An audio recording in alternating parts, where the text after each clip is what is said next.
की कीमतें एक नया मोड़ इख्तियार कर गईं। आलमी और मकामी मार्केटों में सोने की कीमतों में एक दिन में अचानक कमी देखने को मिली है। चंद दिन पहले ही सोना अपनी बुलंद तरीन सतह पर पहुंच गया था, लेकिन आज Pakistan James and jewellers association के मुताबिक फी तोला सोने की कीमत में 1700 रुपए की बड़ी कमी वाक़ हुई है और ये 2,74,500 रुपए पर आ गई है। इसी तरह 10 ग्राम सोना भी 1,457 रुपए कम होकर 2,35,340 रुपए का हो गया। चांदी की कीमत फी तोला बदस्तूर 3400 रुपए बरकरार रही। आलमी मार्केट में सोने की कीमत $17 कमी के साथ $2633 फी औंस पर आ गई। याद रहे कि सोना हमेशा से सरमायाकारी का महफूज रास्ता समझा जाता है, खास तौर पर जब मुआशी या सियासी अदम इस्तेहकाम होता है। अफराते ज़र के दौरान भी सोने की कीमत में इजाफा होता है और यही वजह है कि जब भी सरमायाकारी दूसरे असासों के बारे में गैर यकीनी महसूस करते हैं तो वो सोना खरीदने को तरजीह देते हैं। पाकिस्तान में पिछले साल सोने की कीमत के तयन के तरीके में तब्दीली की गई थी,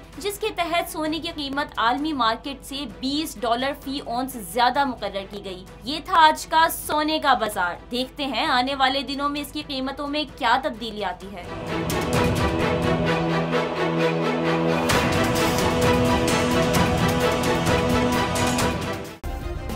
सब्सक्राइब करें और बेल दबाएं ताकि कोई खबर रह न जाए।